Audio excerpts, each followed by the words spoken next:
hello. This is Geeks Assembled, and we have returned to an audio adventure. So this is part of Audio Heads. I'm Susan, that's Lee. We're here to entertain you and to review some great audio adventures.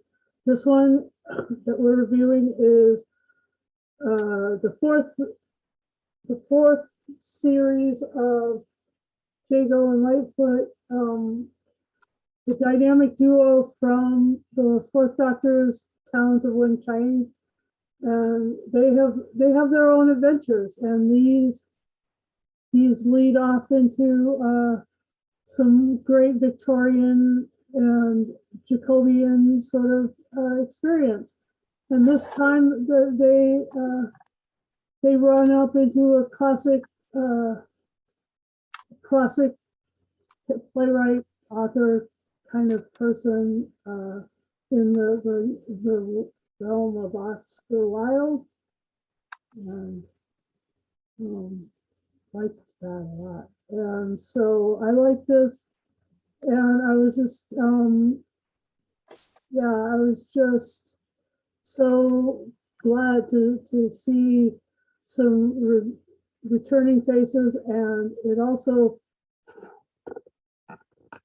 what had in it, and that's Colin Baker up there, and that's Louise Jameson up there. So so you know who's in it, and Ellie of course makes a return. So just so much good stuff in this. What were your opening thoughts, Lee? Yeah, a good 4-story box set. It's always good to delve back into Jago and Litefoot when we can. Really well written, well acted. It's always good when they have people from the show popping up, as Louise Jameson as Leela. Let's say this one we've got Colin Baker as Professor Dark, which there is a reveal near halfway through the box set. It's just great stories of supernatural happenings and sci-fi horror in the Victorian era,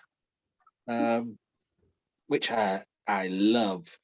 I know you do. So tell me what you thought of this, will you? What should we do? What separate stories, or just tell me what you like? Tell me what I mean, obviously you like it, so please reveal what about this did you like?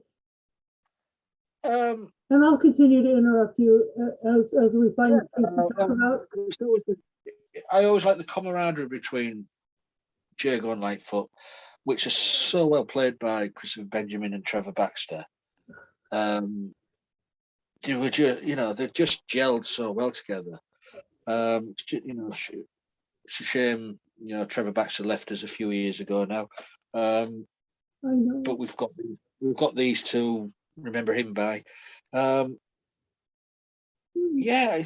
just love the writing and the ideas they come up with, because some of these ideas have never really been done in our other show. We like Doctor Who, and I don't think it would work in a sci-fi environment like Doctor Who. The settings for Victorian London back then are just ideal for these sort of themed stories. Oh yeah. I absolutely adore listening to these. I mean, say this is only series 4, and I think there's about 14 in total. Yep. So we have something to do for a while, that's for sure. Every now and again we may pop back to these. Every now and again. Good box set, good listening to. I mean, I'll be honest, I think was it the second story, Beautiful Things, I had to re-listen to it again today, because when I was re-listening to it during the week, I fell asleep. Not because the story was boring or anything like that. I was just listening to it late at night. Yeah, and, And and it's not boring. And it's really not boring. It's got the second story is so much like some other adventures that we've listened to, some Tomorrow People audios and some I think it's got a lot of similarities between what is it, Sapphire and Steel? Yeah. So it wasn't boring. It's just that when I was listening to it, I dozed off, and when I woke up again, the story had finished. So I thought I'm going to have to really listen to that again. But Sure. which I did today. So yeah, as separate stories, but there is a running theme through this, and that's the enemies of Professor Dark. Yes. Are after him, but they seem to think they can get to Professor Dark through his friends, and the enemies are called Mr. Kempton and Mr. Hardwick, two shadowy characters. Yeah. Which are sort of in the background for most of the stories, just following the characters and setting up the traps. Yeah. And there were some good traps. Yeah, I mean, shall we go story to story? Yeah, go ahead. Well, the first one was Jago In Love by Nigel Fairs, which they go to is it Brighton, I think it was. Yeah, Brighton. Yeah, and he hooks up with somebody named Abigail Woburn. Yes, who's like a cabaret singer in the theatre, and Jago falls head over heels for her. Had to be in the theater. Yeah. No way that would have been any other kind of human being other than a theater person. Yeah, and he's so in love with her in this story that his friends don't mean anything to him. Yep. He would rather be with her than be with his friends. The thing about this story and the story what follows is they're not playing, but insinuating or implanting the thought that Professor Lightfoot is gay. Well, I totally ship them sometimes. I mean, I didn't have them as a completely platonic relationship. Yeah, but just Professor Lightfoot, because he wouldn't, because when he looked in the mirror, he saw something. He saw something of a relationship that could never be. I think, oh, right, there's a hint of something. And then in the next story, it goes about forbidden love and stuff like that. I think, right, so the hinting for which I'm fine with, because it was never hinted in the TV episode he was in, and I don't think it was. It was like these two fellows got along so well that there were a few really sort of dire, especially throughout the Jago and Lightfoot audios, but it's even in Talons of Wing Chang, there were moments of intimacy between the two where they could become. Jago isn't. He may not be, but he may be. He isn't, because he doesn't understand what Professor Lightfoot's talking about, and Jago's in love with the woman.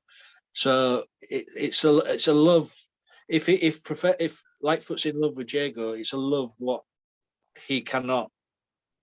A love will not come back. I don't know if that's all the way true. I think that anyway, go on. But when when Lightfoot sees his past in the mirror about a relationship that could never be, that gets you thinking, all right, because you think, oh, is it a woman? Because it's never sort of made clear, but then it's sort of made clear in the second story. of Lightfoot's leaning, shall we say? But and it's all this is a setup from Kempton and Hardwick to get to Professor Dark, as what's her name, Abigail is under the control, working for these two shady characters. Yeah, she's brainwashed by Hardwick. And she's doing their job to get information out of these people, split them up, and get to Professor Dark. But she doesn't succeed. And she has a nasty outcome at the end of this from Hardwick and Kempton. It's a good solid start to the story. What did you think of this one, Susan? Yeah, I liked the mystery of where she came from, and I love it every time Jago goes, "Oh, corks, Lummy." It's like all right. So that's what I just love the beginning part. I loved what, getting these characters back in my head, and I think that the the fact that she was in the theater, that I think that Jago could could go out with a woman or two, but because he's in the theater, there is always that subtle reality of the theater, which is that it's a very, very profitable place for gay men in the past to have lived their lives through these characters and stuff like that, and these pantos, which are completely good makeup stuff, and all of that. So it could be that he's it could be that he is bi or whatever. It's just there. That's what I thought in the Talons of Wing Chang. I thought that Jago was and that Lightfoot wasn't, and then because they have intimate moments, I started thinking that maybe Lightfoot was too. But this one kind of is a little more overt hinted wise anyway. And then the other thing that was present in all of these stories was there was an element of time. It's like Brighton is timeless. Brighton to this day, it looks about the same as it did back then, and the beach is still a historical beach and stuff, and the South Coast is just that way. I really like it, and so I just got this sense that Abigail was. Yes, she was a trap, but she was also sort of an archetype that they had to introduce into Jago's life to show that he was that he was still, even though he's away from London, away from his theater, away from his theater district, even how the West End or whatever has got all these great theaters and stuff, and all the pubs are there for the actors and the producers and all that stuff, and that's just a lifestyle thing like there. But then he had to get over to Brighton to separate him from that. But he had to. The trap was the woman who was theatrical, and so like that was fun, and she played really well, and played by. Elizabeth Council. Yeah. And Ellie was, the pub that I'm talking about kind of is the one that Ellie runs, and Ellie was involved with these too. And Ellie is great. Ellie's played by Lisa Bowerman, who also directed these things, but she plays a Cockney sort of earthy woman who runs a pub, and she's just got this amazing strength of person. That's why she's in these, because she's just a really wonderful, strong, intellectually astute. Even though she speaks completely street talk, she is intellectually astute, and she gathers information in a really organic and kind of wonderful, mystical way. I really love Ellie a lot, and so yeah, getting that together was important. And so go on. What about the second story, Lee? Second story, Beautiful Things. Oh, there he is. There's Oscar Wilde. And yeah, this one guest starring Oscar Wilde. Oscar Wilde as the playwright Oscar Wilde, played by was it Alan Cox? If I remember rightly, Alan Cox is the son of Brian Cox. That's I think. possible. If I remember rightly. Yeah, and you've still got the main villains in this, Hardwick and Kempston. But this one is Professor Dark feels sorry for putting them into trouble in Brighton, so he gives them tickets to Oscar Wilde's new play at the theatre. But of course, there's trouble at the theatre. And there is in reality, why Oscar Wilde was drawn to the theater was because it was a place where he could be a little more open about his sexuality and stuff. And so, well, in this story, Professor Lightfoot doesn't want anything to do with Oscar Wilde. Now, it doesn't say anything in the story about him meeting Oscar Wilde before, right? But you get the feeling he has. Yeah. Because he just, and this, you just get that feeling that there's something's happened between those two, and Lightfoot's just doesn't want anything to do with him anymore. So you get that feeling. I don't know if that's how it was intended to come across. But in this one, there's a character, William, is it, what's his name? Warren Gadd, who is sort of the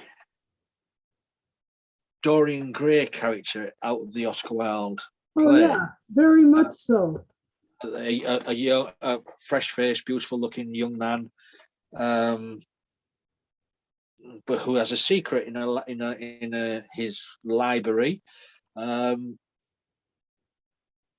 to top that as well, a lot of young, good-looking men are disappearing and ending up dead. Disappearing and ended up dead. I'm just going to let my cat in.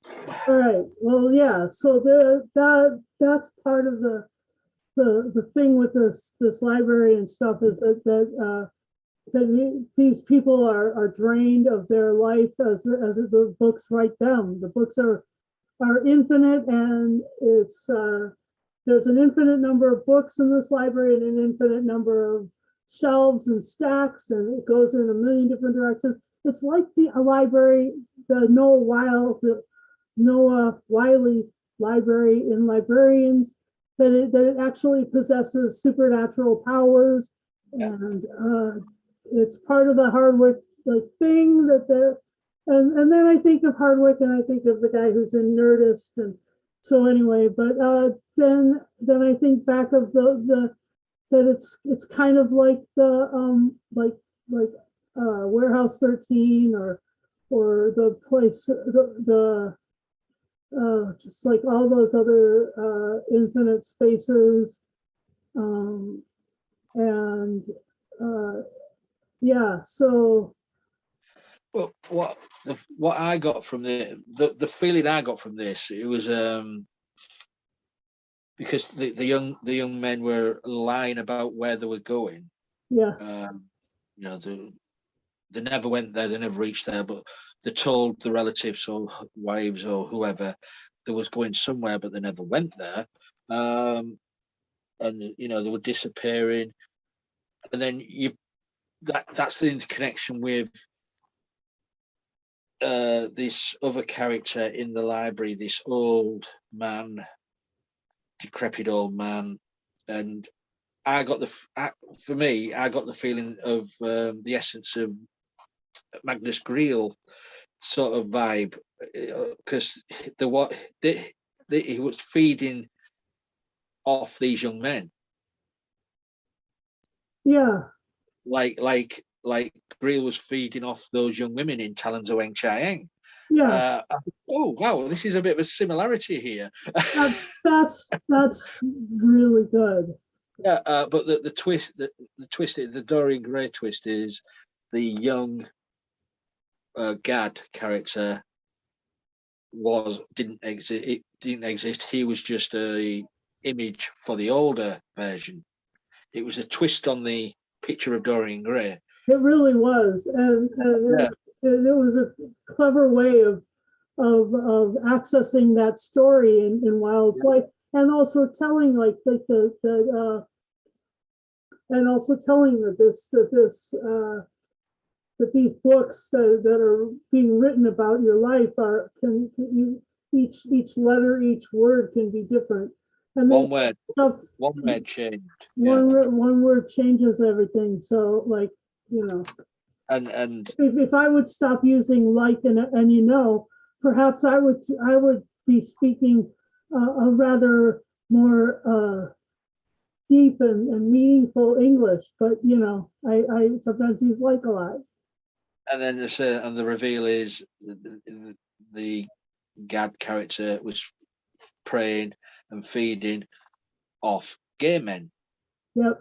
The love that did not speak its name, forbidden love, which Lightfoot saw straight away, which tells me that Lightfoot is still in the closet. Yes. He's a character what's still in the closet. He knew straight away what was going on. He saw the connections. He saw what was this, that, and the other. Jago was just oblivious to what was going. I don't understand this. What's going on? Jago is always a little oblivious. It takes Lightfoot to direct his thinking, because Jago is his intellect is more organic and stuff than Lightfoot. Lightfoot was always clever, intellectual. He's like the male Ellie. Yeah. I mean, really, in that, or she's a female Professor Lightfoot in terms of who came first in the canon. I just think that Jago just doesn't get it a lot of times. That's why he was. It took him a while to figure out Leela, and that was another great thing, was that Leela was here. Leela, yeah, she was here, but she was sleeping in Lightfoot's garden in the mud. In the mud, it's true. Well, yeah, I mean, another good story, I thought. Yep. All right, let's move on to the third story.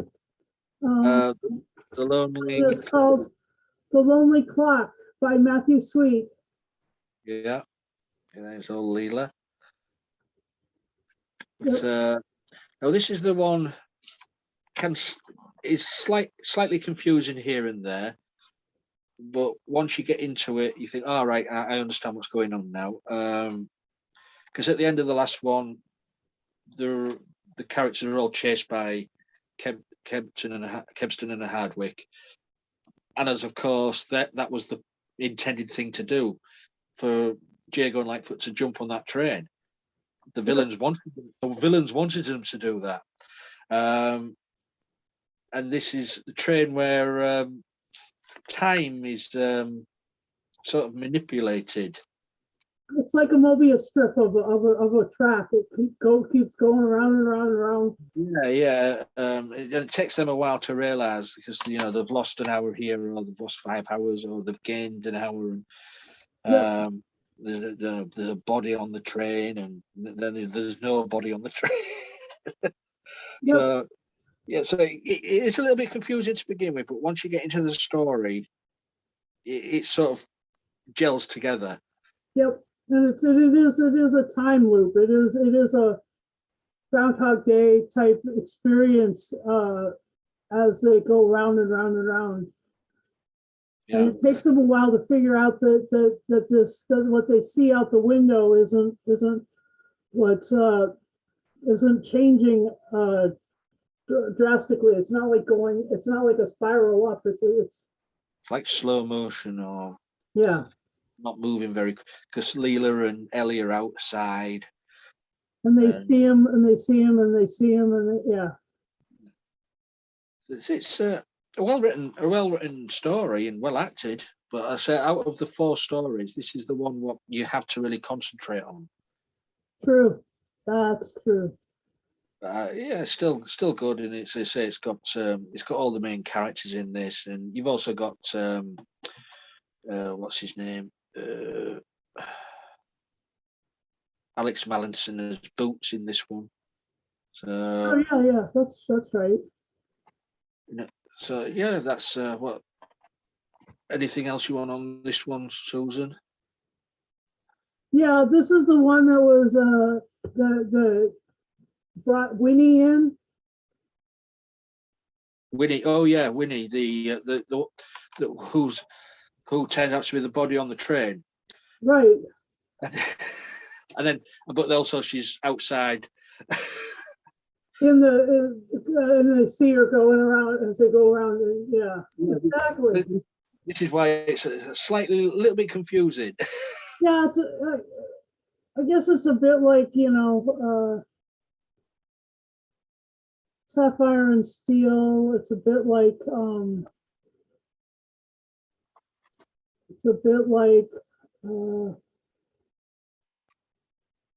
Groundhog Day. It's a bit like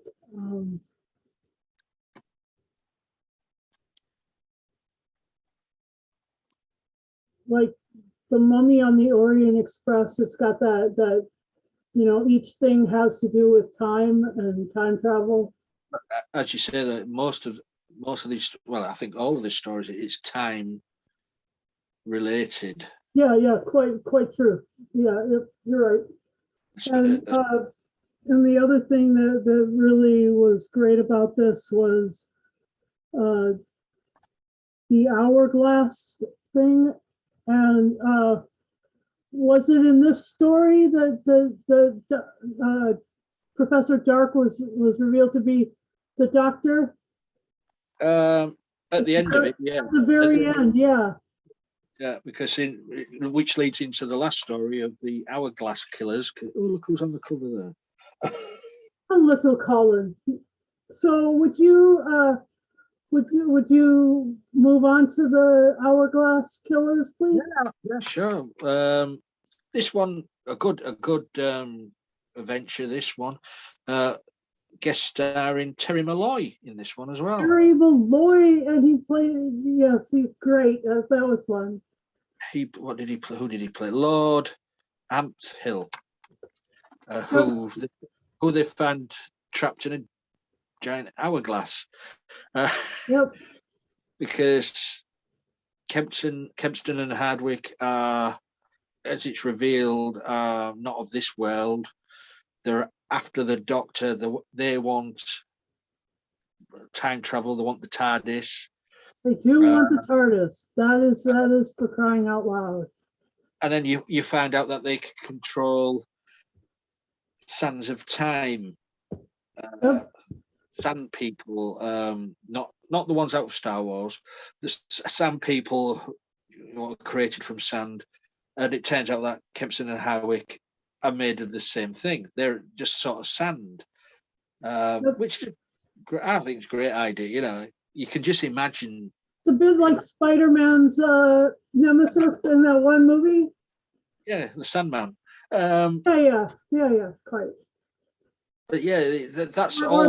The Mummy in the old Mummy movie from like the 80s. Yeah, true. Yeah, Yeah, Um, that was a sand person too. it was, yeah. And I said this is the finale of the four stories that was leading up to this, and as I say, and then it all, everything's put together, everything's explained.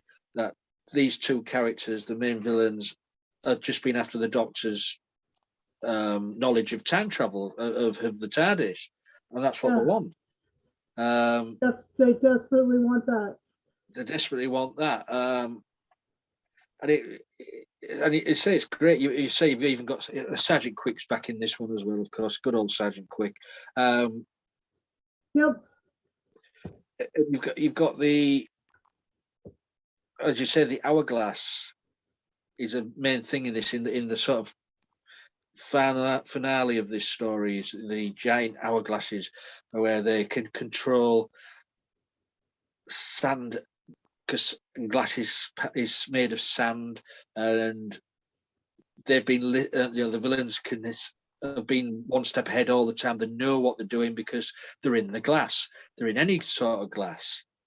Yep. So they've been listening. They've been, they've been playing them. Yep. Planning this and playing them. Yeah. They was having fun, and just this is what it was leading up to.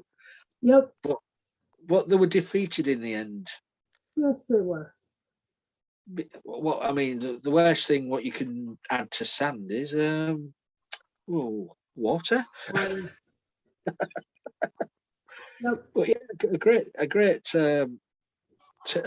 last story in this. Who was this written by? Justin Richards. Justin Richards, who wrote a lot of the ones, yeah. So what was your take on this then? Well, I like the fact that they ended up themselves in their own time, their own hourglass. Oh yeah. And that was a bit of an incredible scene. Great imagery. Great imagery. And I liked the way that the Doctor, did his thing and then exited, and Leela wasn't gonna go with him. She had this whole other thing. She had a time ring that she was holding on to. So it didn't get all, didn't get all wibbly wobbly, other than, but it was definitely timey-wimey. It wasn't wibbly wobbly, it was definitely timey-wimey though. It was like, yeah. And the Sergeant Quick was great to hear him again, and yeah. So this was fun. It was the ending of this as well. I want Leela depart. She's got her own time ring. She's going off. And the Sixth Doctor invites Jago and Litefoot for a trip in the TARDIS. Yeah. And that's where we leave it at, where the TARDIS is being thrown all over the place. This leads into two special stories. What was released by Big Finish, two separate discs. This was actually before the first Eccleston episodes were aired. Yeah. This was like. Was it 2000, early 2005 or late 2004? No. This was 2012. Oh, all right, never mind. I don't know why I got that. Never mind. Yeah, the good thing where the Sixth Doctor invites them for a trip. So instead of releasing a box set after this, they released two special releases of two adventures with Jago and Litefoot and the Sixth Doctor traveling in the TARDIS. So okay, so I have to slot those two in between. There's two stories in between series 4 and series 5, which involves traveling with the Doctor. And which ones were those? I think one was called Voyage to Venus or something like that, and there was another one, some New World, Voyage to a New World, or something like that. I think it was Voyage. The Voyage was in the title of them. But, yeah, there's 2 of those before you get to series 5. They're only like 1 disc stories, so they're like, it's just like an hour-long story for each. Okay. Huh. Let me see. I don't know that anyway, I'll figure that out.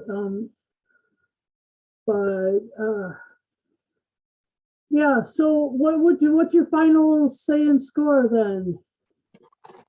It's a good, fun, 4-story romp through, well, not through time, but time-related stories. With special guest stars of, the 6th Doctor, Leela, and some good villains, and some well-written adventures. So, I mean, this is only the 4th box set, but the 3 before this we've liked. So, yeah, I would give this. Okay, the Lonely Clock was a little bit confusing, but once you listen to it and get into it, you can get there.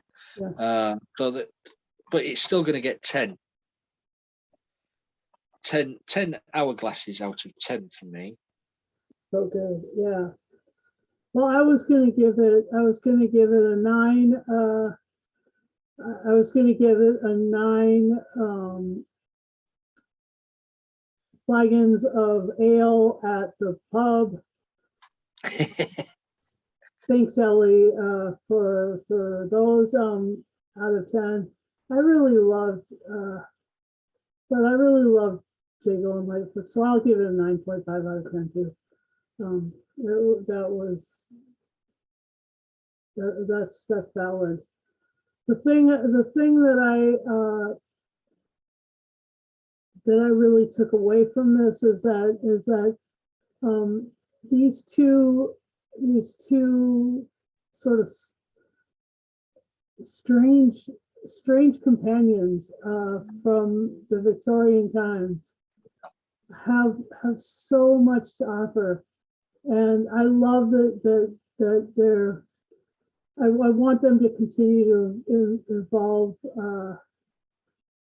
Jago Litefoot in the audio adventures as we go with the Paternoster gang on his own. Well, Jago could. Jago. Yeah, it's a shame, You can't. I know Big Finish do recast and all that, but I don't know if they would ever recast Trevor Baxter. Yeah. I think it's a bit too soon. Yeah. Anyway, for all those things, I'd like to suggest that if you disagree, if you've got other opinions, don't keep them to yourself. Put them in the chat, in the comment section below this video. And also, if you would like to encourage Terry Malloy on his one of his forays into playing a good guy, not a victim, rather than the most impressive Dalek creator, just do that in the comments. Also join us on this podcast. We welcome you, and we'd like to have new faces, new voices. All you got to do is 18, have a camera, a microphone, and some sort of device that you can use Zoom on. And we just like to encourage you to join us, and also join us on social media. We got like Twitter, Tumblr. Lee's got a great Instagram, and we're on Facebook in a group, and we'd love to have you for all those. And yeah, so So for all that, and I'd just like to thank you for watching. Subscribe to our channel, hit the bell for notifications, and also do give Jago In Love a listen. They're still selling the downloads on on Big Finish, not on BBC, but on Big Finish. So please enjoy those, and yeah, of course, all kudos to Nick Briggs and Jason Hay Gallery for soldiering on in pursuit of more and more adventures. We thank you here. Anyway. And thank you, Lisa Bowerman, for directing this and making it really, really flow and really, really fun and really, really out of this world and out of time. Not really, to be honest, it's quite out of time. It's a bit like Loki. Anyway, fun stuff. We enjoy these things, and we'll see you again next week for more adventures. And also be on the lookout for a new release about Little Shop of Horrors, which we're going to do, and we're going to put on the stream on the YouTube on our channel. Thank you for watching. Have a great one.